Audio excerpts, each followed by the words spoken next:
So what is this series? That's a good question.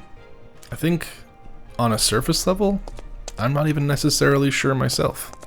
I know what I want this series to be. I want it to just be good old-fashioned Minecraft Let's Play.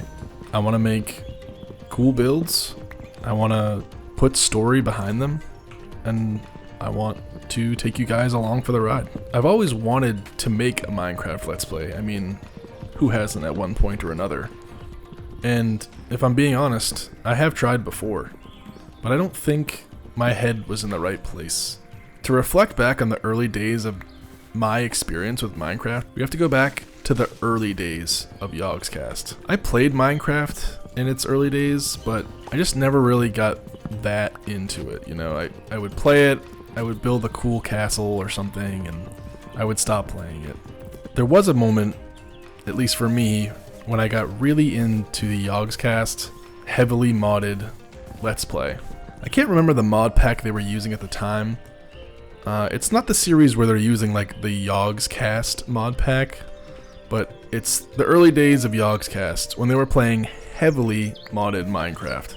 And I just loved seeing what they would do with the builds and, you know, exploring all the cool mods. And so that's kind of what Minecraft became for me. It just became, how do I change Minecraft and how do I affect Minecraft and make Minecraft something better than what it is? And that's how I played Minecraft for a long time. I mean, I stuck in Minecraft 1.12 for a very long time just because that is what had the most mod support, and I wanted to be able to play with all the cool mods. The first pick. It seems like it's only right to save these now. If we're really gonna make this thing last and make it a long-term thing, I guess maybe we should try to save important items, and there's just nothing like the first pick. I didn't save the first piece of wood, I think I turned it into sticks, but that is what it is. Modded Minecraft. That's what Minecraft was for me for a long time, until finally I just stopped playing it because I got bored. And I don't think in those days I really realized what makes Minecraft so good. And, you know, as I've gotten older, I think I see now that vanilla Minecraft really is the way that I enjoy playing Minecraft now. The simplification and, you know, there's something special about doing the most with the least, and the vanilla Minecraft limitations, which, you know, arguably if you look at some of these high-level redstone creators, aren't even that limited. But dealing with vanilla Minecraft and making things work with the tools that you have is kind of what makes the game special. There's a lot of things that people probably wished over the years would have been added to Minecraft, but at its heart, I mean, they've stuck to their guns and tried to keep it as close to their original design ethos as they could. And what that means is that you get a unique, uncluttered experience when you're playing Minecraft. So now I want to play Minecraft Vanilla and enjoy Minecraft for what it is. And I want to take you guys along for the ride. I mean, my goal is to make the kind of videos that I like to watch, which are the slower paced and just more meaningful Minecraft videos. There's a place for mega builds, and there's a place for, you know, high octane, fast edits. And I watch those videos sometimes too, but I always seem to fall back on just the generic, slow Let's Play. Because there's just something about going through the creation and the evolution of a world from one player's perspective over time it's just hard to mimic on SMPs or on 1000-day hardcore challenges. There's just something less permanent about those things, and for whatever reason, I just like a good old-fashioned Minecraft Let's Play. And I thought, why don't I make one? I have tried to make one before, as I mentioned, but I just went about it in the wrong way. As I said in those days, was really into heavily modded Minecraft. And what that meant for me when I tried to create a Minecraft Let's Play series was, why don't I make a massive world and world edit and try to craft my own Minecraft experience? And I spent hours, hundreds of hours probably, generating the world and piece by piece placing the trees and the rocks and the terrain.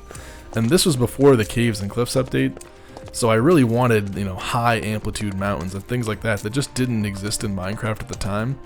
So I just painstakingly made this whole world, and I created new biomes, volcanic biomes, you know, ice villages and massive scenic taigas with custom trees. And at the end of the day, all that really gave me was just a soulless Minecraft world. I tried to get through the feeling that the world just, you know, something wasn't right, and I just couldn't. I couldn't push through it. And I think that it was because I took away kind of what makes Minecraft special, and that's the randomness of it. When I generated this world, I didn't look at the seed. In fact, I still haven't checked. At some point I'll probably pull it up, just so that if anyone wants to check it out themselves they can, but I just want to get in here and explore and see what this world has to offer. As you probably have noticed, I am playing with shaders. I know that a lot of people like to go for the vanilla look these days, but I just like a little bit of extra atmosphere with my Minecraft. And there's just something special about shaders and atmospheric lighting and the sunsets where the darkness really sets in around you and you can feel it. When you're digging down in a deep cave and the darkness is closing in, you just feel the atmospheric ambiance of it, I guess you'd say. We didn't find any sheep, so I guess we're gonna dig into the side of the hill and just collect some stone, I guess. We've got enough wood probably to keep our tools going for a little bit here, and we were lucky enough to find some coal, so that'll have to suit us for now. It'd be really embarrassing to die in our first episode of a Let's Play, so let's try to avoid that. I'm not really sure yet what I want to include. I mean, here I am digging into a random hillside waiting for the sun to rise, and it's not that I don't want to show progress from episode to episode, and I do want to eventually work my way up to some larger builds, but I want to do it at my own pace, and I don't want to feel like it needs to be 100 days or 1,000 days Minecraft video. I want it to feel as natural as possible. Sure, we'll build farms, we'll build an iron farm, probably a gold farm. There's an early game XP farm that I like to build, and it's simple. It's like cobblestone and trapdoors and maybe some wool so that spiders don't spawn in it. But I'm not looking to speedrun the game. I'm just looking to enjoy the process and enjoy the journey.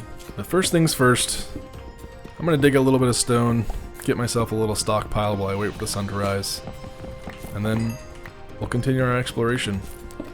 I don't know if we'll find our permanent home yet, but maybe we can set ourselves up a little starter base camp just to get things rolling. Because I want to find the right spot. If this is going to be a long-term world or a long-term Let's Play, I want to build somewhere that gives me room for expanding, but is also interesting to look at and interesting to exist in. I want an area that inspires me to build things and inspires, you know, the aesthetic that I want to go for the buildings in it. So I don't want to hastily jump on a build location, but we probably should get some of the early grind out of the way, because I don't think you guys are going to stick around for many episodes of me mining with stone tools. I was kind of hoping that we could get lucky and snag some early iron here while we waited out our first night, but it doesn't look like we're going to get lucky. I wonder if this is a flooded cave, or no, we just hit a one. Oh, maybe it is actually. Let's see. Just a really small one. That's alright, we got some more coal. Alright, my guess is that the sun is almost risen. I think we grab our torches and get not the most successful little mining adventure overnight here, but at least we got our feet wet. I think priority for day 2 is get ourselves some wool. Our first hole.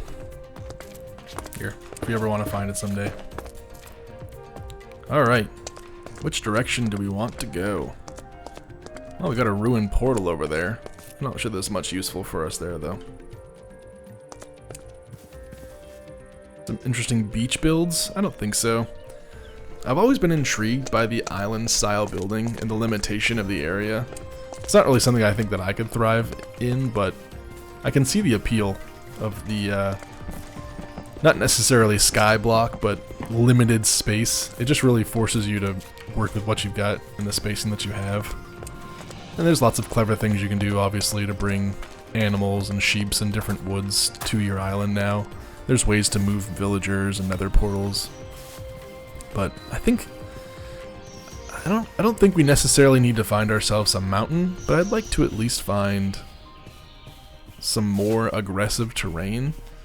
I really like path blocks and not path blocks, but pathways that kind of snake up and down cliffs. Being near the water is also nice, so here's a nice potential little scenic area for our first build. If there were some sheeps here, I would say, yeah, let's set up camp for a second, but I don't see any yet. I don't want to dig another hole tonight. But being near the water is nice early game. Just, you know, for the sake of exploration, it just gives us a nice way to get around and explore. Ah! Well, we didn't find any iron, unfortunately, so sorry. I don't think we can make a black and white bed in Minecraft yet, so the hunt continues. Looks like we're gonna have to boat out of here because apparently this is an island, so unless I'm crazy, that's the same nether portal we were looking at before, so I guess we're gonna have to explore offshore. Oh, there he is. Okay, that's good. We'll now have the ability to sleep, which is pretty big when you have no armor and not even a sword really at this point. Look at all these chickens. This is crazy.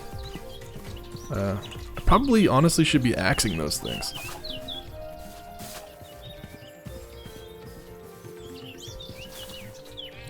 I'm sorry that I had to go this way, my guy, but I'm definitely gonna let the rest of these sheep live. But you've gone to a good cause. Hey look, iron. We can make shears.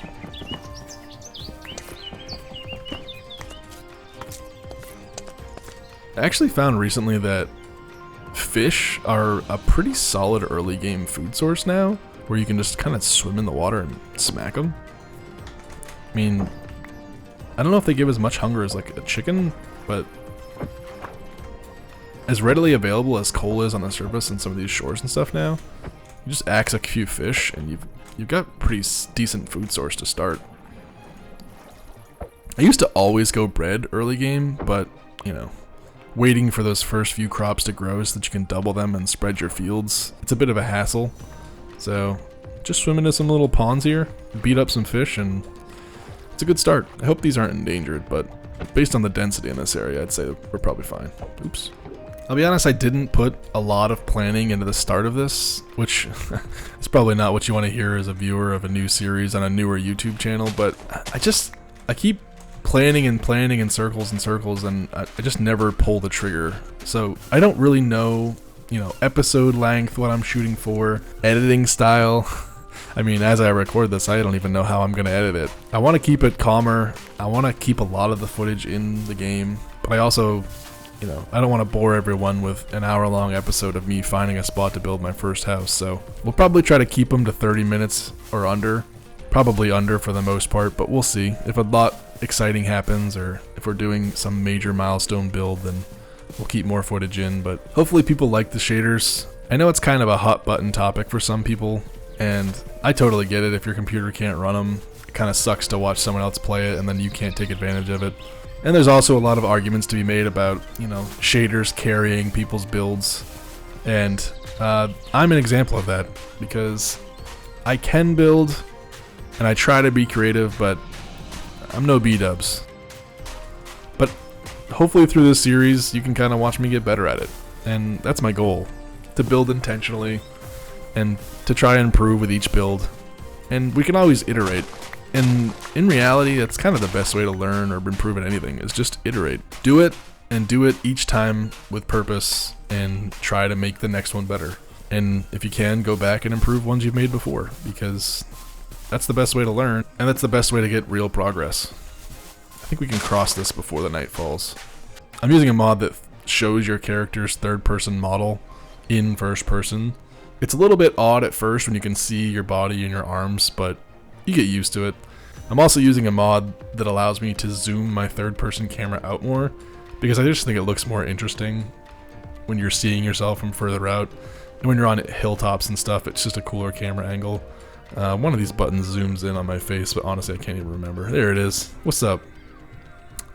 This beard is almost as glorious as my beard in real life. Well, we have a bed now, so that's good. It's a little hard for me to tell with shaders because as the sun is setting, it gets a little darker. This is a pretty cool world so far. I wish it was a little more amplitude hill-wise, but can you imagine if you went back in time 15 years and showed somebody this and said, hey, this is what Minecraft's gonna look like? They would definitely not believe you. It's a cool floating island up there. That's kind of something I've never done really, is, you know, like Dragon Ball Z floating island style builds. That would be pretty cool. Maybe that's something we keep in our back pocket. Once we have an Elytra, obviously that becomes a little bit more feasible, but it's interesting. There's another mod I have installed that's giving us these ambient sounds, so if you hear the birds chirping or the wind blowing on a high mountaintop, that's what you're hearing there. It's just a little bit of extra ambiance. Yeah, it's less cool floating mounting, and this one's... Is this floating? Well, I guess technically it's not floating. Oh, ready for this satisfying... Yeah, I guess it was as much as I thought it was going to be. Ah, yes. The most unfortunate biome in Minecraft. It's right there. Right in front of our eyes. Ooh, is that dark wood? We are gonna go that way. You can never have enough dark oak. Something about the contrast, especially if we do a lot of builds with spruce. It's nice to have that one shade darker for accent pieces and things. Sometimes I think dark oak's a little bit much, but if you're using it for accents, it's nice. We gotta cook up these fish here in a second too. Maybe we'll do that real quick. Yeah, I'm just not feeling an inspirational spot yet, so the search will continue. Insert traveling montage here.